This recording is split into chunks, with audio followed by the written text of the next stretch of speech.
I'm tired, y'all. I am Teacher Friday tired. But man, why is it so tiresome?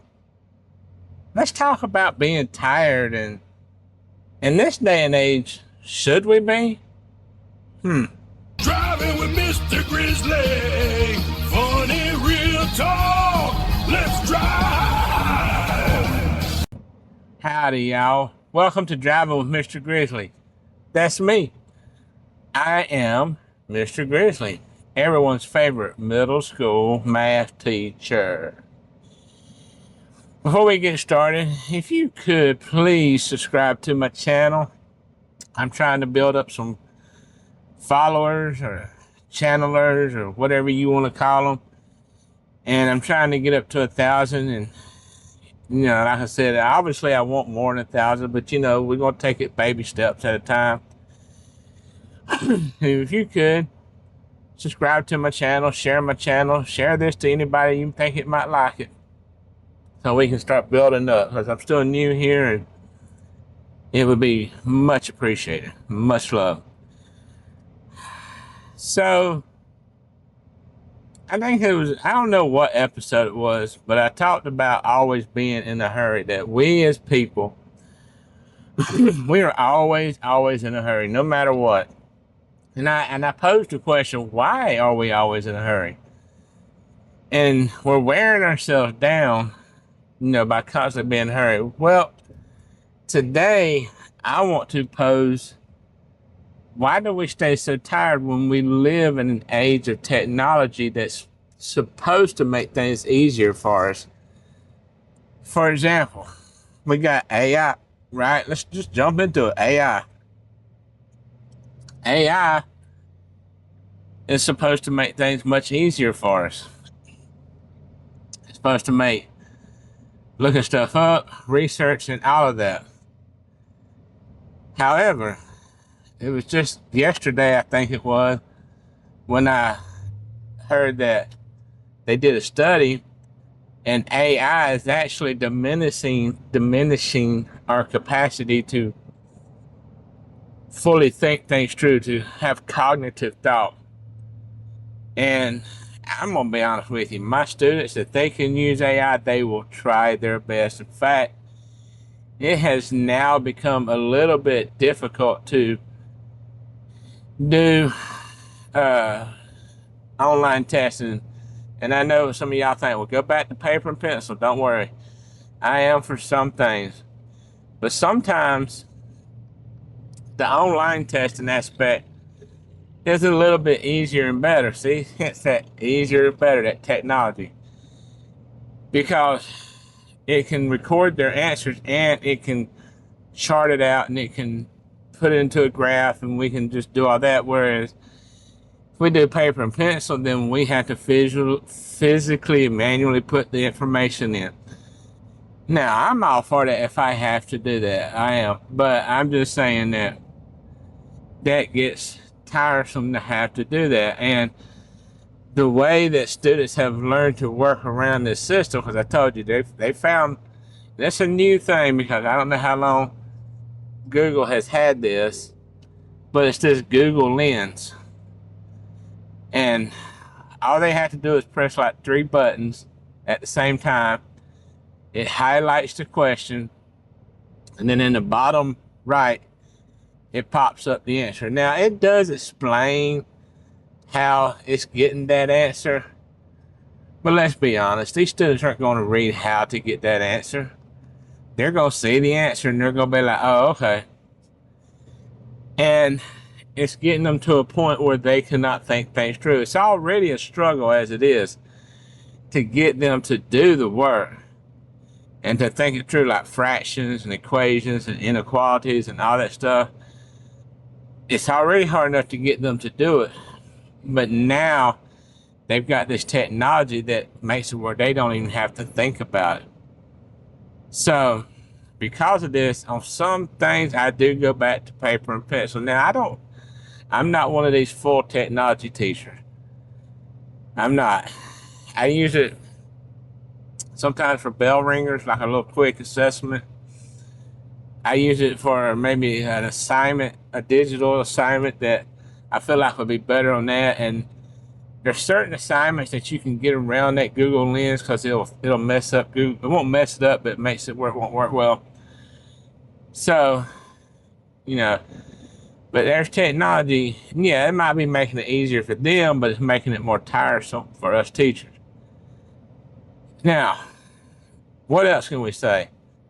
Here's the thing. Technology, like I said, is supposed to be making our lives easier, yet we as people are staying more tired.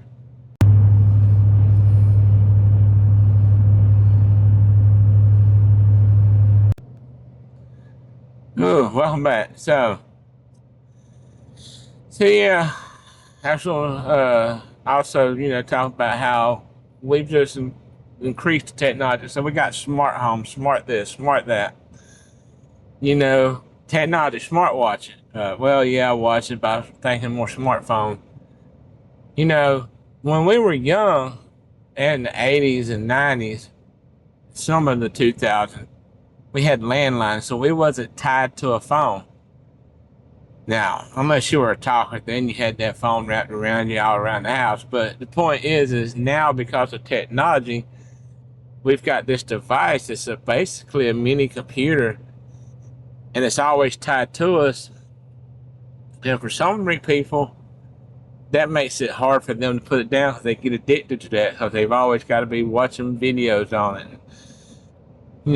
doing something on it. And that starts getting into our sleeping time. So there's technology that's supposed to make things easier for us, but once again, it's also creating that dangerous health condition, and it's making us more tired. For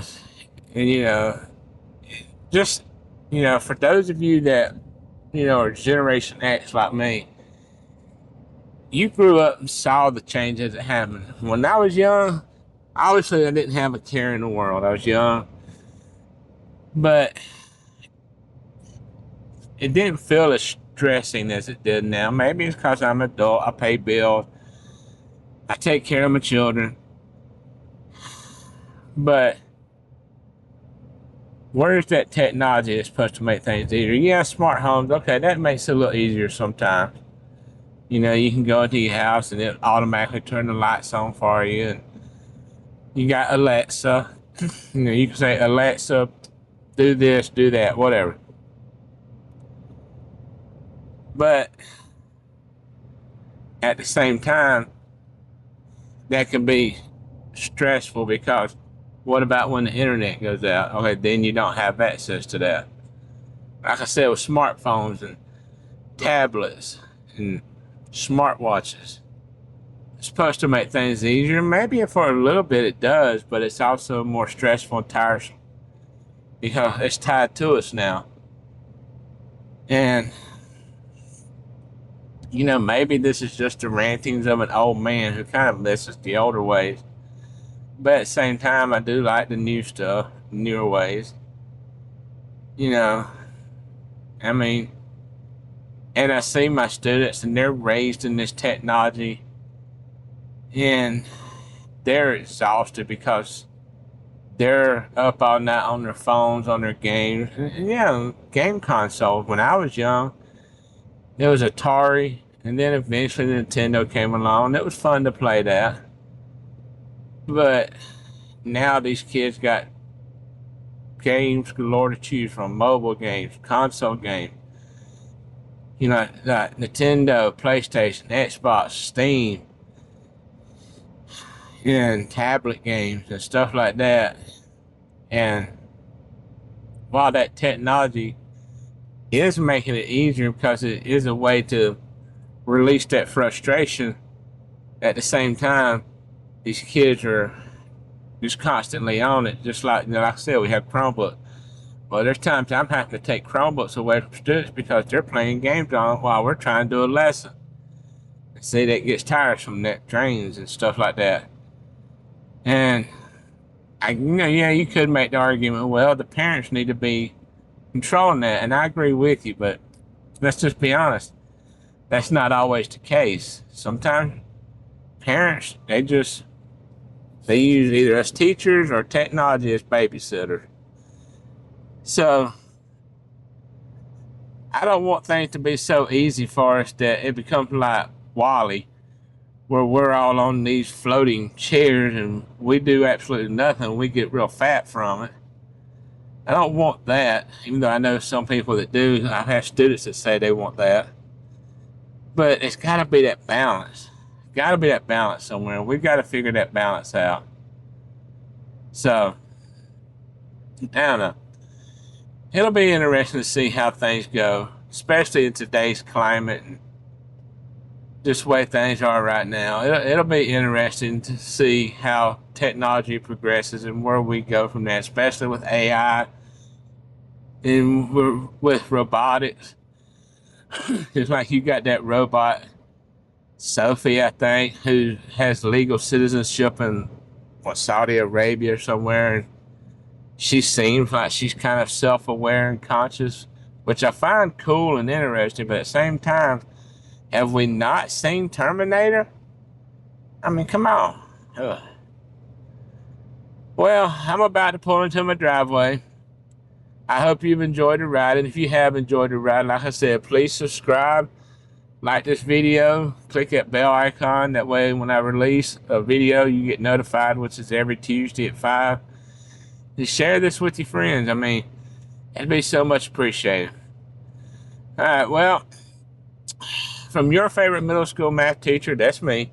Remember, 1 + 1 is 2, always. And until the next ride.